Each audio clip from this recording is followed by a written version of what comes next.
It's me. Okay, so I actually really enjoyed that video. I know that you were like, rah, rah, rah, rah, rah, rah, rah. No, I actually enjoyed it because I don't think we've ever, we've talked about quantum, obviously, and we talked about the, thing and stuff like that, but we've never, really dug in. So I'll start with this episode first, and then we'll go into other things. Um, so similarly to you, I felt back and forth about this episode over and over and over again.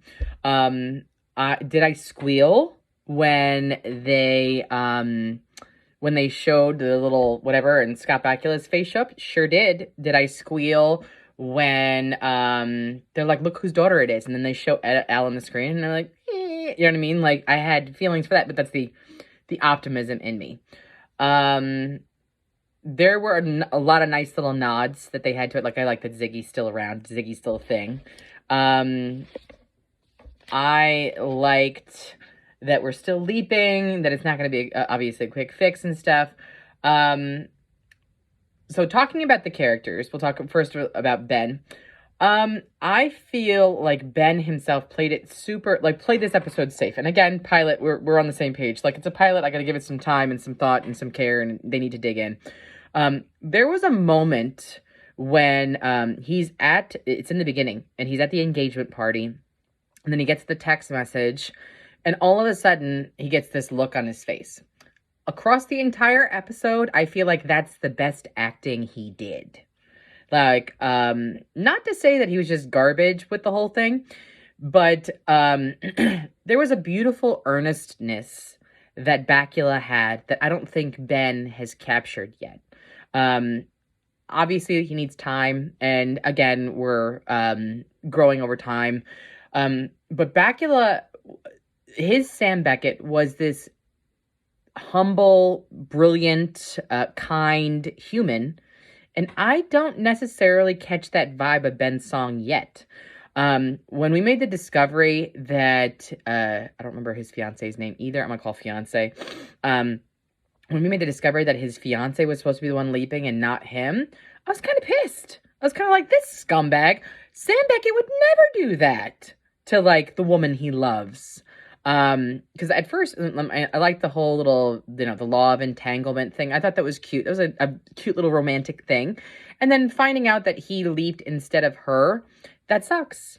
Because I imagine that there's a fair amount of training that goes into it. I imagine that there's a fair amount of research. There's a fair amount of emotional processing that comes into being the leaper versus being the voice. And then, my brain starts going in the opposite direction, where it's like, that'd have been fucking cool to have, a female quantum leaper and stuff like that. And then to watch the gender change, you know what I mean? To watch her be the one who has to dress like a dude, who has to do dude things and stuff like that. I think that I might have loved the shit out of that. I'm not mad at what they did now. Again, it's quantum, so it's hard for me to be mad at whatever. But as a woman, I would have liked, part of one of the things that, some of my favorite episodes of Quantum Leap are when Bakula, oh my God, when Bakula played a pregnant woman, when Bakula played a raped woman, when Bakula did those things, that was beautiful to capture, it brought this beautiful attention to things that women face that men can't possibly fathom. And then, not that we need more, empathy for white men and stuff like that, or empathy for men in general. You know what I mean. I'm not meaning you suck because you're male. But it would have been nice to go ahead and have a change in gender dynamic. That part would have been cool. I do actually like that this is his fiance, and I do think that it is a clever choice to make it someone close to Ben who has to be his Al. I find it heartbreaking, to be honest with you. I find it heartbreaking in many ways because this woman was, first of all, supposed to be this. Second, Ben left without saying anything. He left that little video at the end, but it was a bullshit video that didn't say anything. It just was I have to do this. Hopefully you'll understand when you discover things. Fucking Cryptic. No one loves Cryptic. I don't know who told you they did, but they don't. Cryptic ain't nobody's jam. They're not excited about Cryptic. And then finding the devastation, that was the best acting she did, when she had the devastation on her face trying to explain like the law of entanglement to him, and like trying to keep her distance from him as like his romantic counterpart. Like if you live in her shoes, this is her job. And like, think about that. Like, you had mentioned about how Al has a life outside of it and he would show up in full uniform and stuff like that. This woman has to go home and her fiance is not there. You know what I mean? She has to go home and worry about him when she was probably preparing for him to worry about her. They were also a preparation of like, let's do this next step. So like, I feel like there's some kind of emotional training you have to do to be a leaper. And then having that complete turn on his head is probably devastating in a bunch of different ways and confusing and difficult and all that good stuff.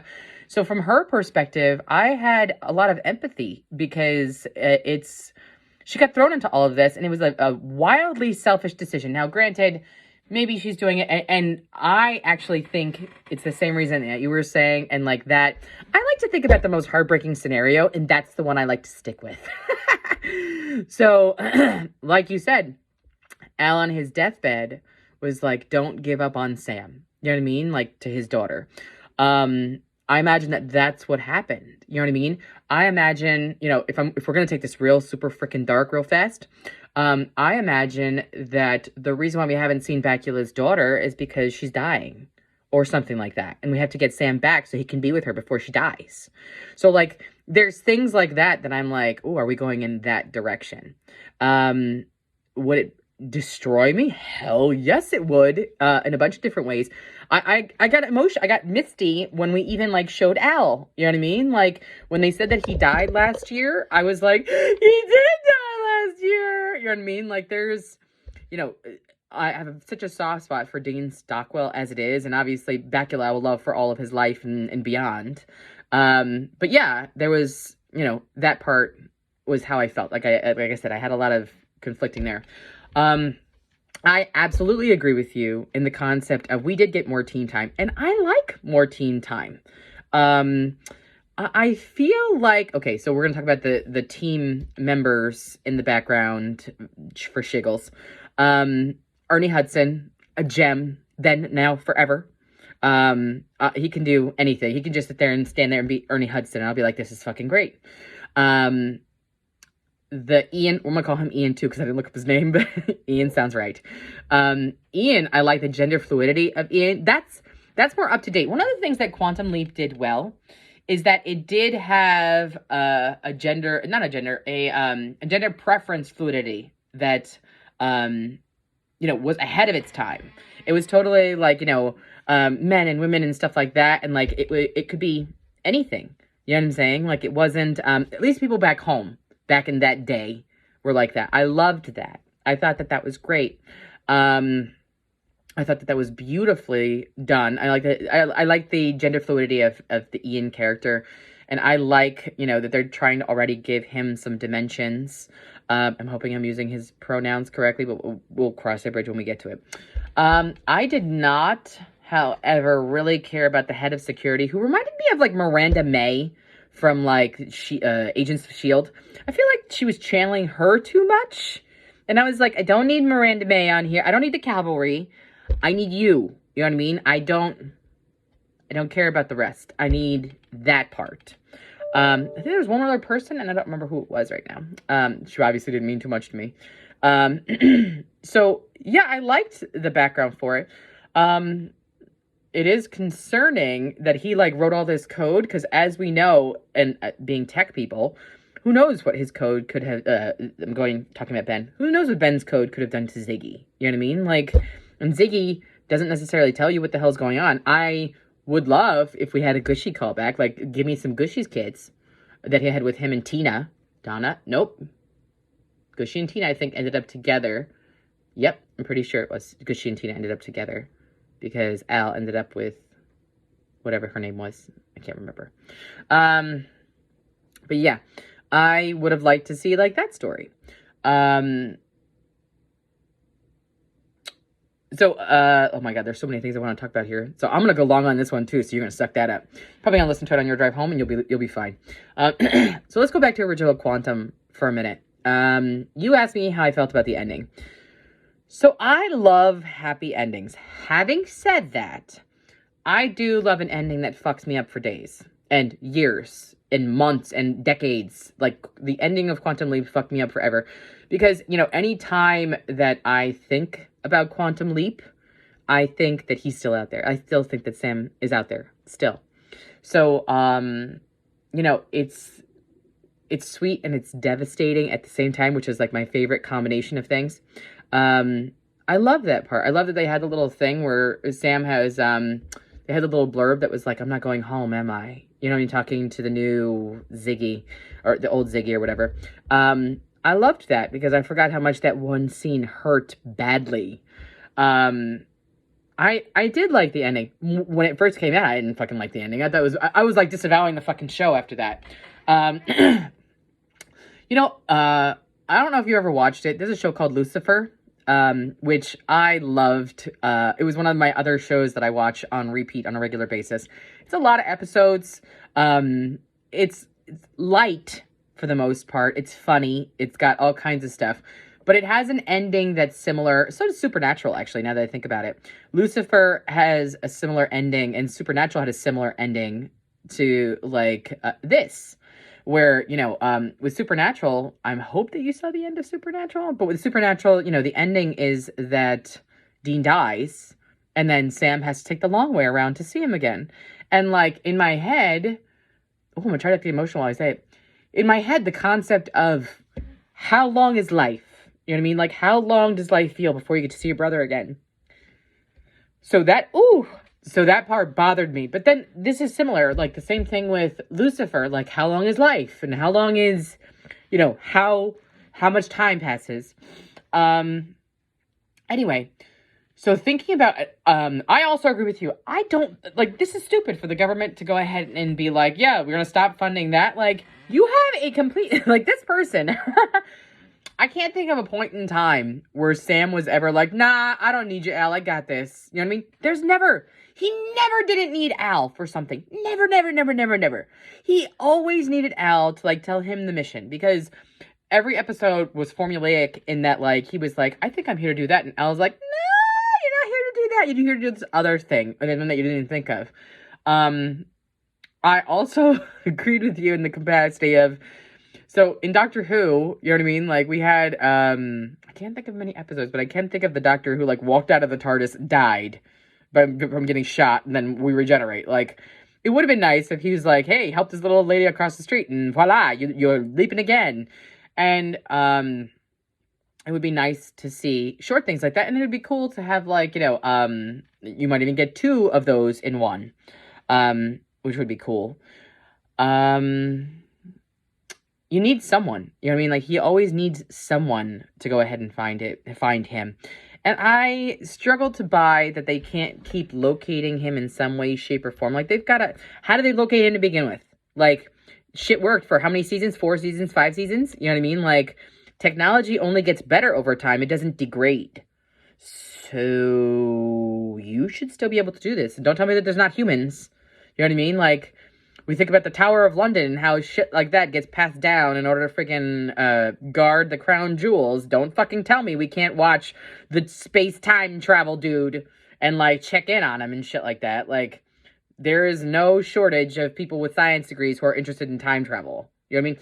There are no shortage of people in general interested in time travel. So don't tell me you can't have someone sitting there watching the screen and taking shifts. It's not a thing. I agree with you on that. I thought it was dumb. Is it probably wildly expensive? Yes, it's probably wildly expensive. But we spend more money on dumber shit in this country, so do not tell me that they can't make it happen. You started talking about lifetimes.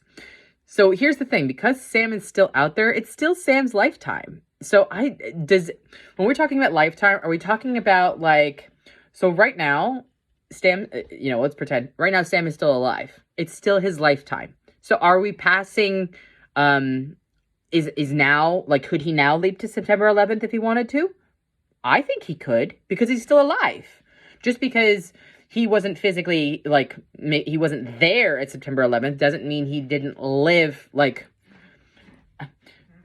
chronology of life. He was born, I think he said he was born, 1959 or something like that. if I remember correctly, like his date of birth or something. He's still alive, and time keeps going. Though he keeps leaping in and out, time itself keeps going on the linear path. Just because he keeps like going back and forth, and it doesn't mean that time itself has stopped. Now, once he dies, that's it. Like, he can't continue. His body doesn't exist to leap. There also needs to be some semblance of something needs to be leaping him. Like, you know, when we ended the series, we ended it with like, you know, is what's leaping him God? Is it the universe? Like, what the fuck is the thing that's making him leap, and why is it picking those times? Very similar again to Doctor Who, where, you know, the TARDIS chooses where the Doctor goes. Is it the TARDIS, or is it the universe, or whatever? Same idea. So yeah, I agree with that. Would it be interesting to, are we living in our universe, or are we living in another universe? So the concept of Ben leaping into Todd Beamer would be interesting. But in our storyline, we know that Todd Beamer is the Let's Roll dude from, you know, September 11th. If he doesn't do that, what happens? Like, I don't understand. Some of the other episodes that I thought were interesting in Quantum Leap that I loved is when Bakula leaped into someone awful, like Lee Harvey Oswald. Like, that was fucking interesting. And he was like, I liked that he was conflicted, because he was totally like, I don't want to fucking be this guy. Can I leap now? I don't want to be this guy, because this guy does this shit that, like, fucks up the world. Like, I don't want to be this guy. So, I hope they do that too, where, like, he doesn't leap into just good people. He leaps into assholes too. I feel like, Bakula's didn't do enough of that. You know what I mean? Like, he didn't do enough of, whatever. You know what I mean? He always seemed to jump into a sweet or a martyr or something. But he never seemed to jump into an asshole often enough to go ahead and say, let's do the thing. So I kind of want him to. You know what I mean? Like, I want him to explore that more. What else? I had so many thoughts while you were talking, and I was like, oh, that's good. What other? Donald Trump. The Donald Trump thing you said made me hysterically laugh. Like, I would be here for that episode. It would be a choice. If this show really wanted to make a fan base, that would be the thing that they do. But holy shit, would they go, nope, that would be a choice.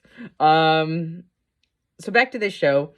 So, the Swiss cheese, that was something I was going to mention too. I was thinking about, like, it's been a day. My daughter had to stay home because her school and all that other horse shit.